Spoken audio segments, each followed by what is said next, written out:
दी जाएगी। यह कदम बिहार के किसानों को सीधे लाभ पहुंचाएगा और निर्यात को नई ऊंचाई तक ले जाएगा। पटना एयरपोर्ट का विस्तार और नया ग्रीनफील्ड एयरपोर्ट पटना हवाई अड्डे का विस्तार किया जाएगा और बिहार में एक नया ग्रीनफील्ड एयरपोर्ट स्थापित किया जाएगा, जिससे राज्य का परिवहन ढांचा मजबूत होगा और निवेश एवं पर्यटन का बढ़ावा देगा। ग्रीनफील्ड एयरपोर्ट नए जगह जमीन एक्वायर करके और उसमें नए सिरे से वहाँ पर निर्माण कराया जाएगा। भारत सरकार के द्वारा ये बहुत बड़ी उपलब्धि होगी यातायात के लिए। राष्ट्रीय खाद्य प्रौद्योगिकी संस्थान बिहार के किसानों के उत्पादों को बेहतर मूल्य दिलाने और खाद्य प्रसंस्करण उद्योग की सशक्त बनाने के लिए एक राष्ट्रीय खाद्य प्रौद्योगिकी संस्थान की स्थापना की गई है। IIT पटना का विस्तार और शिक्षा की बढ़ावा देने के लिए IIT पटना के विस्तार की घोषणा की गई है, जिससे 6500 अधिक छात्रों को शिक्षा के लिए अवसर मिलेगा। सिंचाई परियोजनाएं पश्चिमी कोसी नहर परियोजना और मिथिलांचल की विशेष सिंचाई योजना के तहत 50,000 हेक्टेयर भूमि की सिंचाई सुनिश्चित की जाएगी। इससे कृषि उत्पादकता में व्यापक सुधार होगा। पर्यटन का बढ़ावा भगवान बुद्ध से जुड़े ऐतिहासिक स्थलों के विकास हेतु विशेष योजना लागू की जाएगी, जिससे बिहार का पर्यटन उद्योग और स्थानीय अर्थव्यवस्था चुस्त दुरुस्त होगी। नियमों के किसानों के लिए क्रांतिकारी घोषणाएं। किसान क्रेडिट कार्ड की सीमा में वृद्धि। किसानों की सुविधा को देखते हुए क्रेडिट सीमा 3 लाख से बढ़ाकर 5 लाख रुपये कर दी गई है, जिससे बेहतर बीज उपकरण और आधुनिक कृषि तकनीकी तक आसानी से पहुंच बना सकेंगे। 1.7 करोड़ किसानों को लाभ। नई कृषि योजना के तहत 100 किसानों में कृषि उत्पादकता को बढ़ाने पर विशेष ध्यान दिया जाएगा, जिससे बिहार के किसानों को आमदनी में वृद्धि होगी। मत्स्य पालन को प्रोत्साहन। भारत में मत्स्य पालन को बढ़ावा देने के लिए अंडमान निकोबार और लक्षद्वीप में सतत मत्स्य पालन की रणनीति अपनाई जाएगी, जिससे बिहार के मत्स्य पालकों को भी नई तकनीकी का लाभ मिलेगा। दालों में आत्मनिर्भर। अगले 6 वर्षों में तुअर और मसूर की खेती के बढ़ावा देने के लिए विशेष मिशन चलाया जाएगा, जिससे खाद्य सुरक्षा की मजबूती मिलेगी और किसानों को आमदनी में इजाफा होगा। मध्यम वर्ग के लिए ऐतिहासिक राहत। आयकर में राहत। 12 लाख रुपए तक की आय पर कोई कर नहीं लगेगा, जिससे लाखों मध्यम वर्गीय परिवार को सीधा लाभ मिलेगा। सीनियर सिटीजन को राहत। ब्याज आय पर छूट की सीमा 1 लाख रुपए कर दी गई है। TDC ACS में सुधार। किराए पर TDS को सीमा 2.4 लाख से बढ़ाकर 6 लाख कर दी गई है। शिक्षा ऋण पर TCS पूरी तरह समाप्त कर दिया गया है। MSME और स्टार्टअप के नए अवसर। MSME credit card. छोटे उद्योगों को बढ़ावा देने के लिए क्रेडिट कार्ड सीमा 5 करोड़ से बढ़ाकर 10 करोड़ कर दी गई है। स्टार्टअप्स के लिए 10 करोड़ रुपये का फंड युवाओं को अपने उद्यमी स्थापित करने और नए रोजगार सृजन के लिए प्रोत्साहित करेगा।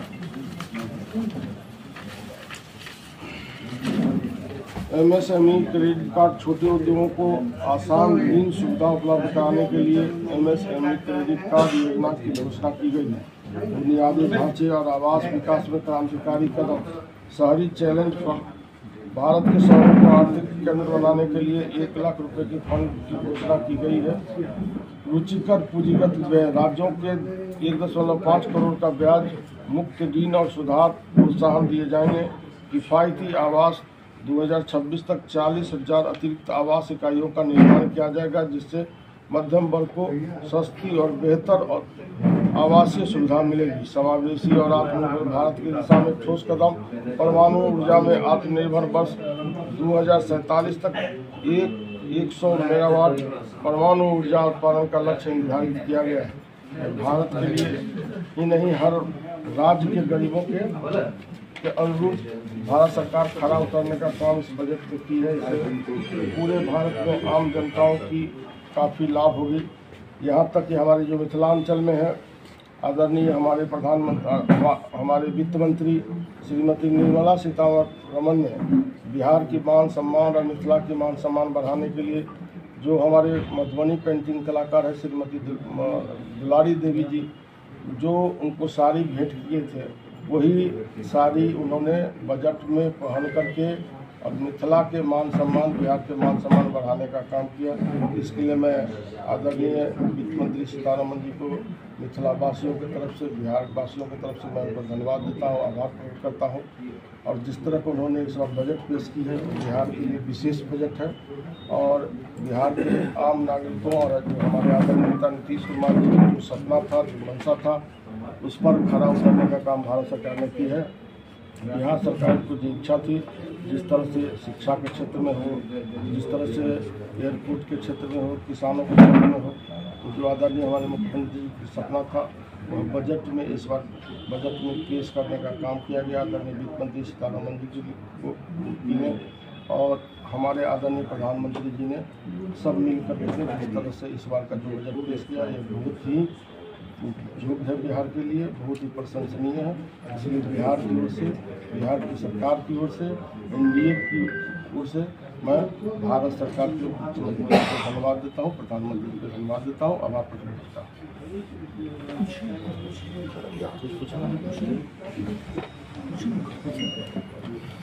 अध्यक्ष हैं, उनका अभी बयान आया है कि बिहार में बहुत ज़्यादा डेवलपमेंट हुआ है, 40 मेडिकल कॉलेज की स्थापना बिहार में या कहीं नहीं, कोई नहीं सोचा था। मैं मानता हूं कि नीतीश कुमार जो है देवतुल्य हैं, देवता का अंश उसमें है। क्या कोई व्यक्ति देवता हो सकता है? आप क्या मानते हैं? देखिए, देवता लोग कर्म से होता है, देवतुल्य कर्म जो अच्छे लोग कर्म करते हैं उसको कहते हैं लोग देवता। और आदरणीय मुख्यमंत्री नीतीश कुमार जी ने जो विजन था, जो इच्छा शक्ति था, 2005 के पहले बिहार में जो स्थितियाँ थी, तो 50 किलोमीटर रोड चलने के लिए हम लोग भर दिन जाते थे और गाड़ी उसी दिन गैरेज में जाती थी, फिर गाड़ी खराब हो जाती थी। सपना भी नहीं सोच सकते थे कि बिहार भी सुधरने वाला है। जिस बिहार में आलू और बालू से पढ़ाता हो, जहाँ पर कोई आय का स्रोत नहीं है, उस बिहार को आदरणीय नेता नीतीश कुमार जी ने इतने अच्छे ढंग से उन्होंने लॉ एंड ऑर्डर के मामले में हो, पुल पुलिया के मामले में हो, बिजली के सेक्टर के मामले में हो, रोड के मामले में हो, कृषि के क्षेत्र में, हर क्षेत्र में उन्होंने विकास करने का काम किया है। इसीलिए आदरणीय जो हमारे प्रदेश अध्यक्ष है भारतीय जनता पार्टी के, उन्होंने सही कहा है, मैं उनकी बातों को समर्थन करता हूं कि कर्म से लोग देवतुल्य होते हैं और कर्म से नीतीश कुमार जी देवतुल्य है। तेजस्वी यादव कटाक्ष किए हैं कि अगर देवतुल्य हैं तो बीजेपी को जो है सत्ता से क्यों बेदखल कर दिया था, लात मार के क्यों भगा दिया? उनके इस बयान को किस? देखिए, विपक्ष का काम है विपक्ष में बोलना, विरोध में बोलना। मैं अपने कर्मों से इतना काम बिहार सरकार ने की है, आदरणीय नेता नीतीश कुमार जी ने किया है, जो आम जनता से बात करे, किसी को बोलने से कुछ नहीं होता। इसलिए मैं किसी पर टिक्का टिप्पणी नहीं करना चाहता हूँ। हमारे आदरणीय नेता नीतीश कुमार जी के लिए पूरे बिहार के आम जनता परिवार के सदस्य हैं। किसी व्यक्ति के एक परिवार के लोग अपने परिवार मानते हैं, लेकिन नीतीश कुमार जी के हर परिवार के, हर जाति समुदाय के लोग उनके परिवार के सदस्य हैं और उन्हीं के विकास के लिए, उनके कल्याण के लिए, उनकी सुरक्षा के लिए रात दिन नीतीश कुमार जी काम करते रहते हैं। नीतीश कुमार के जो पुत्र हैं निशांत कुमार, उनको राजनीति में आना चाहिए, इस तरह की चर्चा है कि उनको राजनीति में आना चाहिए। आप मानते हैं कि उनको आ जाना चाहिए, उनकी लेगेसी को संभालें? देखिए, जब IAS का लड़का IAS कर सकता है, राजनीति में रहने वाले व्यक्ति को राजनीति में करना चाहिए। अब उनकी इच्छा शक्ति अपनी है, चूँकि अब बालिग हो चुके हैं, वो उनके सोच पर है जो राजनीति करें कि नहीं करें।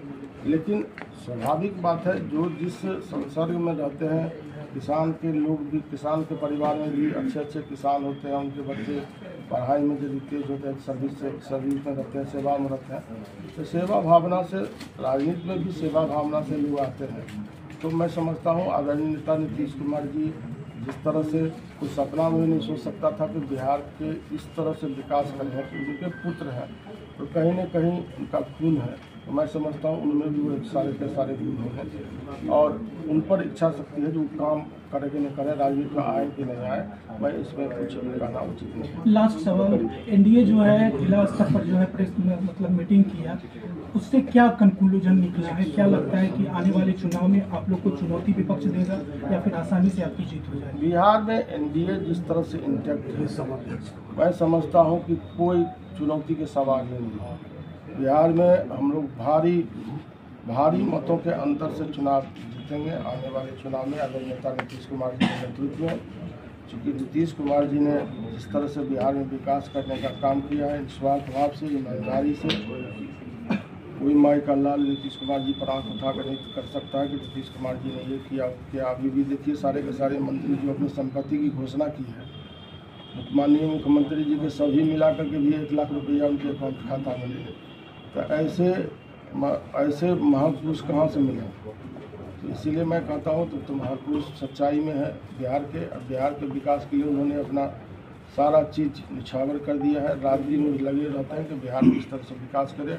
इसलिए आदरणीय नेता नीतीश कुमार जी के आने वाला चुनाव में भारी मतों से जीत होगी। हम लोग फिर 2/3 बहुमत से सरकार बनाएंगे। अच्छा, पिछले दिन जिला कार्यकर्ता सम्मेलन हुआ था, उसमें एक विधायक जो था सांसद महोदय पर टिप्पणी किया था जो आपके एनडीए के ही हैं, उस पर आपका क्या कहना है? नहीं, कार्यकर्ता सम्मेलन में कोई टीका टिप्पणी नहीं। बाद में मुख्यमंत्री जी का सवाल ये है, कार्यकर्ता सम्मेलन में कुछ नहीं, यह व्यक्तिगत मामला है। मैं इसके बारे में मुझे जानकारी नहीं, सॉरी मैं टिकट टिप्पणी करना उचित नहीं। आप एक तरफ एकजुटता की बात करते हैं, दूसरी तरफ आपके एक विधायक और एक सांसद जो है आपस में एक दूसरे के खिलाफ आग उगल रहे हैं। क्या लगता है एनडीए के सेहत पर इसका असर पड़ेगा? देखिए सारा हमारे जो एनडीए गठबंधन के जितने भी बड़े नेता हैं सब इंटेक्ट हैं। आपस में थोड़ी बहुत हर परिवार में रहता है। जब एक छोटा परिवार होता है उसमें भी आपस में मतभेद रहता है, तो थोड़ी बहुत तो हर जगह रहता है, परिवार में भी रहता है। तो पार्टी इतनी बड़ी रहती है, इसलिए जो हमारे शीर्ष नेतृत्व है, शीर्ष नेतृत्व जो आदेश देते हैं वही सारे का सारे लोग जिला स्तर पर पंचायत स्तर पर उसको पालन करने का काम करते हैं। हमारा सारा का सारा शीर्ष नेतृत्व एक है और सब चाहते हैं कि बिहार का नीतीश कुमार जी के नेतृत्व में आगे बढ़े, सबको एक होकर के आगे बढ़े। ऐसे लोगों को आप क्या नसीहत देंगे? नहीं, मैं चूँकि देखा नहीं हो चूँकि मैं अपने परिवार की शादी में व्यस्त था, इसलिए ये न्यूज नहीं देखा हूँ। बजट वार्ता में हमारे भाजपा की तरफ से हमारे पूछने दीजिए और कुछ लोग पूछिए एक्सेस कर देते हैं और कुछ पूछो। बैठ जाइए आप पूछेगा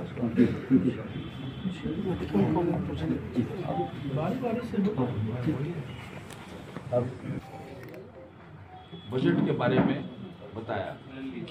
ये लोकोन्मुखी है, आधारभूत संरचनाओं को बढ़ाने वाला है और साथ ही साथ बिहार को जिस तरह से मखाना बोर्ड, जैसा कि हमारे मिश्रा ने बताया, मखाना बोर्ड और ये मखाना बोर्ड मिथिला के लिए एक बहुत बड़ा एसेट है। खाद्य प्रसंस्करण का जो संस्थान हमारे बीच में होगा वो मुख्य रूप से हमें लगता है कि जो मक्का का क्षेत्र है खगड़िया जहाँ हम लोग बैठे हुए हैं, इसके लिए एक बड़ा एसेट होगा।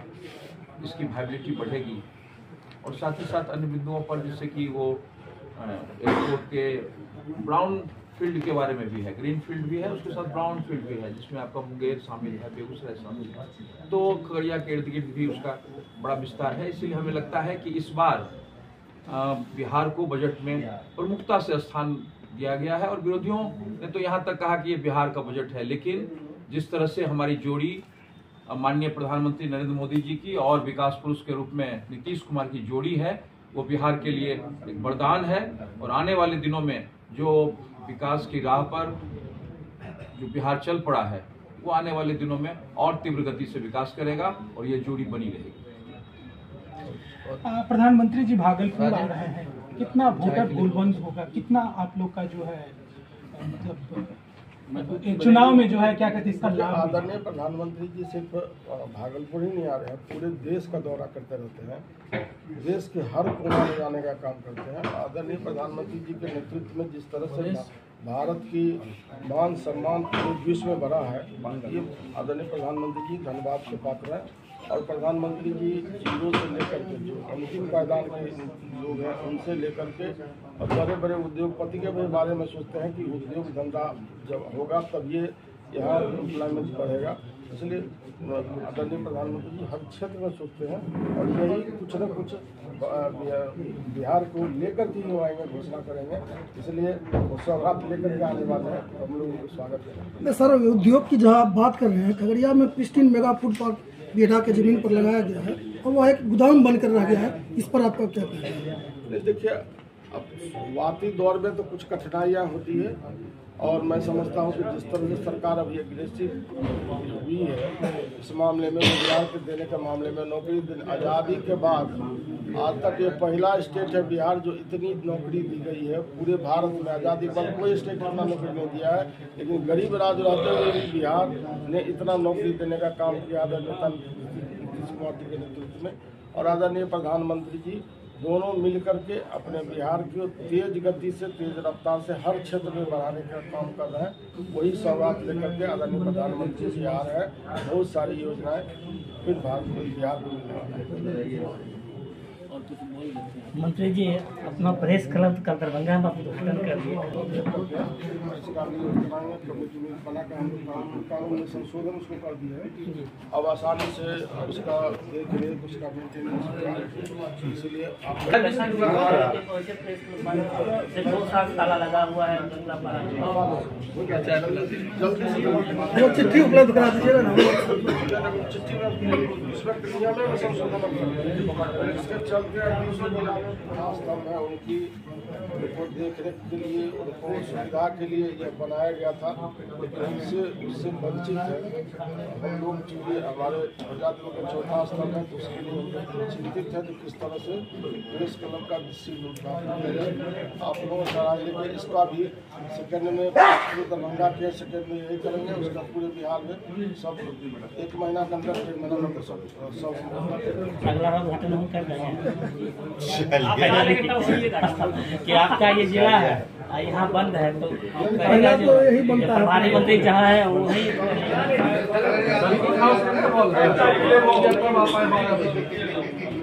आइए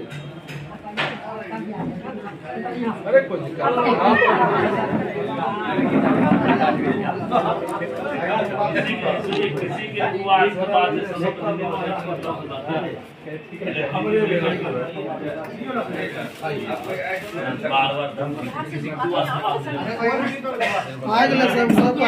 बता